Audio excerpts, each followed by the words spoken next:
২০০৯ সালের ২৫শে ফেব্রুয়ারি সকাল ৯:৩০ থেকে ১০টার মধ্যকার সময় ঢাকার তৎকালীন বিডিআর বর্তমানে বিজিবি সদর দপ্তর পিলখানার গুলির শব্দে প্রকল্পিত হয়।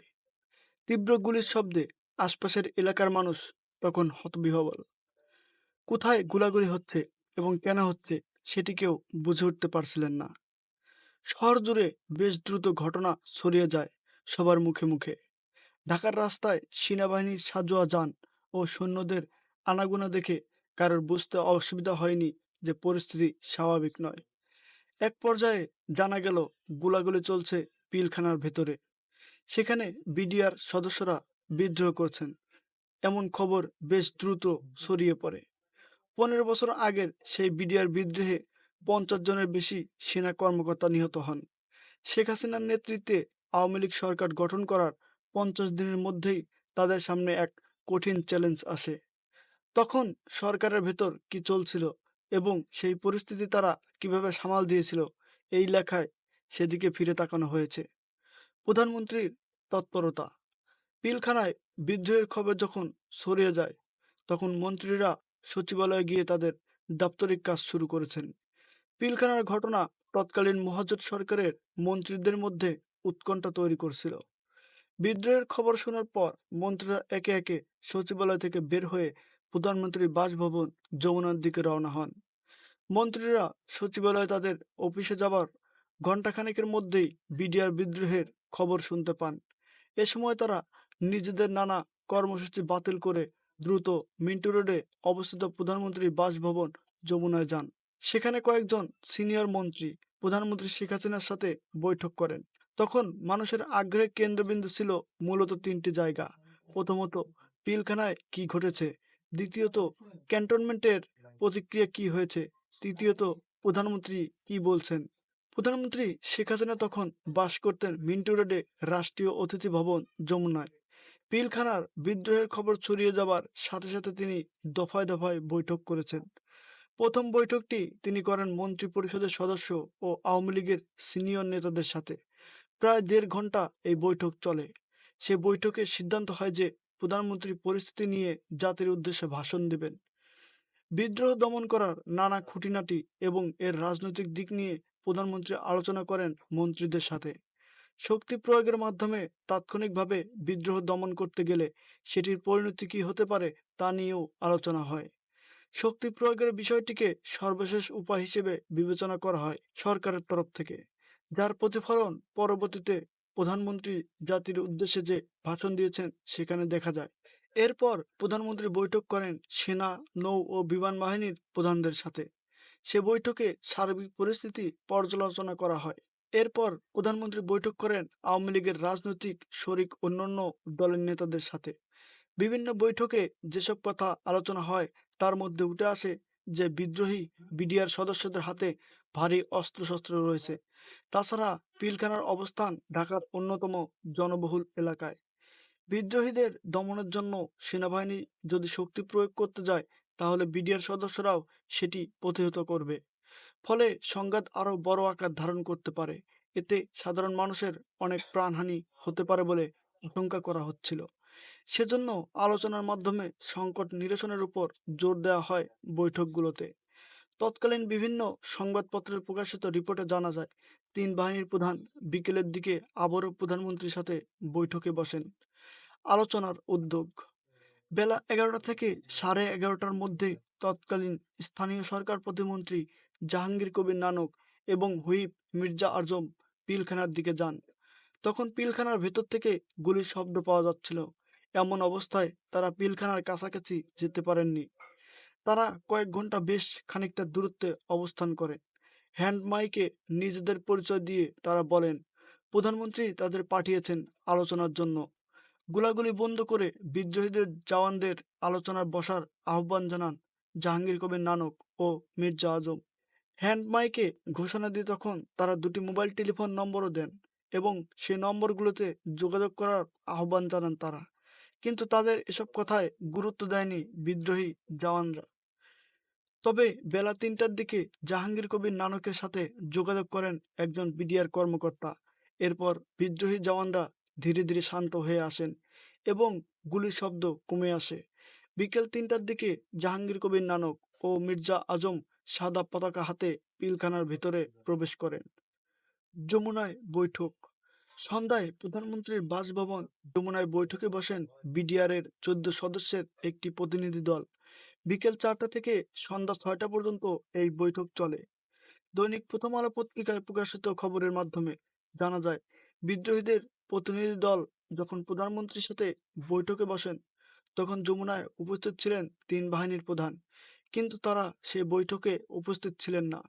বৈঠক শেষে জানানো হয়, প্রধানমন্ত্রী বিডিআর জওয়ানদের সাধারণ ক্ষমা ঘোষণা করেছেন। তাদের সব দাবি পর্যায়ক্রমে বাস্তবায়নের আশ্বাস দিয়েছেন প্রধানমন্ত্রী। তৎকালীন স্থানীয় সরকার প্রতিমন্ত্রী জাহাঙ্গীর কবির নানক প্রধানমন্ত্রীর পক্ষ থেকে এসব কথা গণমাধ্যমকে জানান। এসব বৈঠকে বিডিআরের তৎকালীন উপসহকারী পরিচালক তৌহিদ ও উপস্থিত ছিলেন। বিডিআর সদস্যরা বলেন, প্রধানমন্ত্রীর আশ্বাসের পরিপ্রেক্ষিতে তারা অস্ত্র জমা দেবেন। প্রধানমন্ত্রীর সাথে বৈঠকের পরে বিডিআরের প্রতিনিধি দলটি পিলখানায় ফিরে আসলেও বিদ্রোহী জওয়ানদের একটি অংশকে শান্ত করতে পারেননি। সেই বৈঠকের পর তৎকালীন স্বরাষ্ট্রমন্ত্রী সাহারা খাতুন পিলখানার ভিতরে যান অস্ত্র জমা নিতে, কিন্তু ভিন্ন আরেকটি পরিস্থিতি তৈরি হয়। বিদ্রোহী জওয়ানদের একটি অংশ বলে যে সেনাবাহিনীর সদস্যদের প্রত্যাহার না করা হলে তারা অস্ত্র সমর্পণ করবে না। এ অবস্থা চলে রাত প্রায় 11টা পর্যন্ত। এদিকে পিলখানার ভিতরে অবস্থানরত বিদ্রোহী বিডিআর জওয়ানদের নিয়ন্ত্রণে আনতে সেখানকার বিদ্যুৎ, পানি ও গ্যাস সংযোগ বিচ্ছিন্ন করে দেওয়া হয়। এছাড়া টেলিফোন সংযোগও বিচ্ছিন্ন করা হয় যাতে তারা বাইরে যোগাযোগ করতে না পারে। এছাড়া বেলা 11টার দিকে পিলখানা ও রাজধানীর বাইরে মোবাইল নেটওয়ার্ক বন্ধ রাখা হয়েছিল। বিকেল 4টা পর্যন্ত এই নেটওয়ার্ক বন্ধ রাখা হয়। প্রধানমন্ত্রীর ভাষণ। বিদ্রোহের দ্বিতীয় দিন বৃহস্পতিবার দুপুর 2:30টার দিকে জাতির উদ্দেশ্যে প্রধানমন্ত্রী শেখ হাসিনা ভাষণ প্রচার করা হয়। জাতির উদ্দেশ্যে দেয়া ভাষণে প্রধানমন্ত্রী বলেন, ভাইয়ের বুকে গুলি চালাবেন না, প্রতিশোধ নিতে গিয়ে আপনার বোনকে বিধবা করবেন না, পিতামাতাকে সন্তান হারা করবেন না, অস্ত্র সংবরণ করে ব্যারাকে ফিরে যান। প্রধানমন্ত্রী তার ভাষণে একই সাথে সতর্ক করে দেন বিদ্রোহী বিডিআর সদস্যদের, অস্ত্র সমর্পণ করে ব্যারাকে ফেরত না গেলে সরকার কঠোর পদক্ষেপ নিতে বাধ্য হবে বলে তিনি হুঁশিয়ারি দেন। আপনাদের সমস্যা সম্পর্কে সজাগ থেকে ধৈর্য সহকারে তা সমাধানের চেষ্টা করছি। এমন পথ বেছে নেবেন না যে আমার ধৈর্যের বাঁধ ভেঙে যায়। প্রধানমন্ত্রী বলেন, তিনি আলোচনার মাধ্যমে সমস্যার সমাধান করতে চান। আমি শক্তি প্রয়োগের বদলে আলোচনার মাধ্যমে সমস্যা সমাধানের প্রচেষ্টা চালাতে থাকি। ইতিমধ্যে তাদের সাধারণ ক্ষমার ঘোষণা দিয়েছি, ভাষণে বলেন প্রধানমন্ত্রী। অস্ত্র সমর্পণ। প্রধানমন্ত্রী শেখ হাসিনার এই হুঁশিয়ারির পর থেকেই খবর আসতে শুরু করে যে বিদ্রোহীরা অস্ত্র সমর্পণ করবে। একের পর এক বৈঠক ও নানা উত্তেজনার মধ্যে বৃহস্পতিবার দিবাগত রাত 2:30টায় বিদ্রোহীরা স্বরাষ্ট্রমন্ত্রী সাহারা খাতুনের কাছে অস্ত্র সমর্পণ শুরু করেন। তখন স্বরাষ্ট্রমন্ত্রী পিলখানার ভেতরেই ছিলেন। স্বরাষ্ট্রমন্ত্রীর সাথে তৎকালীন আইন প্রতিমন্ত্রী কামরুল ইসলাম ও পুলিশের তৎকালীন মহাপরিদর্শক নূর মোহাম্মদ উপস্থিত ছিলেন। পিলখানার ভেতরে বিভিন্ন বিডিআর কর্মকর্তাদের অনেক পরিবার আটক ছিল। স্বরাষ্ট্রমন্ত্রী সাহারা খাতুন অনেকের ফ্ল্যাটের দরজায় নক করে তাদের ডেকে বের করে আনেন। দৈনিক যুগান্তর পত্রিকায় প্রকাশিত এক প্রতিবেদনে উল্লেখ করা হয়, বিদ্রোহীদের একটি গ্রুপ খুবই ধীর গতিতে অস্ত্র জমা দিচ্ছে, যাতে তাদের অস্ত্র জমা নিতে ভোর হয়ে যায়।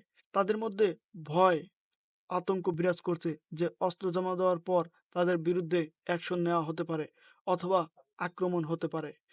যে মুহূর্তে বিদ্রোহীদের একটি অংশ অস্ত্র সমর্পণ করছে, ঠিক সেই মুহূর্তে অন্য আরেকটি অংশ মাইকে ধানমন্ডি এলাকাবাসীর উদ্দেশ্যে ঘোষণা দিচ্ছে তারা যাতে সেনাবাহিনীর কাউকে আশ্রয় প্রশ্রয় না দেন। কোন ভবনে সেনাবাহিনীর কাউকে আশ্রয় দেওয়া হলে মর্টার ও গ্রেনেড মেরে সেই ভবন উড়িয়ে দেবার হুমকি দেয় তারা। তবে পুলিশের কাছে পিলখানার দায়িত্ব ছেড়ে দিয়ে বেশিরভাগ বিডিআর সদস্য পিলখানা থেকে পালিয়ে যায়। এরপর সেনাবাহিনী পিলখানার দায়িত্ব নেওয়ার পর পালিয়ে যাওয়া সব বিডিআর সদস্যকে পিলখানায় হাজির হতে নির্দেশ দেওয়া হয়। সংসদে বিতর্ক। পিলখানায় বিদ্রোহের ঘটনা নিয়ে সংসদও সে সময় সরগরম হয়ে ওঠে। তখন বিরোধী দলে ছিল খালেদা জিয়ার নেতৃত্ব বিএনপি। সেদিন সংসদে স্বরাষ্ট্রমন্ত্রী উপস্থিত হননি কেন, সে প্রশ্ন তুলেছিলেন বিএনপির সংসদ সদস্যরা। তারা সংসদে স্বরাষ্ট্রমন্ত্রীর কাছ থেকে একটি বিবৃতি দাবি করেন। তৎকালীন বিরোধী দলীয় চিফ হুইপ জয়নুল আবেদিন ফারুক সংসদে বলেন, সরকারের পক্ষ থেকে বলা হয়েছিল সংসদই সব কর্মকাণ্ডের কেন্দ্রবিন্দু, কিন্তু সেই সংসদে এই ঘটনা নিয়ে কোনো বিবৃতি দেওয়া হয়নি। সরকারি দলের তরফ থেকেও পাল্টা জবাব দেওয়া হয়। সরকারি দলের তৎকালীন চিফ হুইপ আব্দুস শহীদ বলেন, স্বরাষ্ট্রমন্ত্রী বিষয়টি গণমাধ্যমে জানিয়েছেন এবং সংসদেও বিবৃতি দেবেন। মিস্টার শহীদ বলেন, প্রধানমন্ত্রী ও স্বরাষ্ট্রমন্ত্রী সমস্যা সমাধানের জন্য দায়িত্ব পালন করেছেন। প্রধানমন্ত্রী এ বিষয়ে সিদ্ধান্ত নিয়েছেন এবং বিডিআর সদস্যদের সাধারণ ক্ষমা ঘোষণা করেছেন। অন্যদিকে বিএনপি চেয়ারপারসন ও বিরোধী দলীয় নেত্রী খালেদা জিয়া গুলশানের কার্যালয়ে এক সংবাদ সম্মেলনে বলেন, বিডিআর সদস্যদের প্রতি সরকারের সাধারণ ক্ষমার ঘোষণা একটি কৌশলগত ভুল। খালেদা জিয়া বলেন, পরিবার পরিজন আটক থাকা অবস্থায় সাধারণ ক্ষমা ঘোষণা ছিল সরকারের কৌশলগত বিরাট ভুল। এতে হতাহতের সংখ্যা আরও বেড়ে গেছে বলে আমি জানতে পেরেছি। জাতি জানতে চায়, সাধারণ ক্ষমার পর আত্মসমর্পণ করে হত্যাকারীরা কিভাবে পালিয়ে যেতে পারল। সেনা কর্মকর্তাদের সাথে বৈঠক। ২৭ ফেব্রুয়ারি রাতে তৎকালীন সেনাপ্রধান মইনুল আহমেদের নেতৃত্বে ঊর্ধ্বতন সেনা কর্মকর্তারা প্রধানমন্ত্রীর বাসভবনে তার সাথে বৈঠক করেন। সেখানে সেনাবাহিনীর তরফ থেকে কিছু দাবি তুলে ধরা হয়।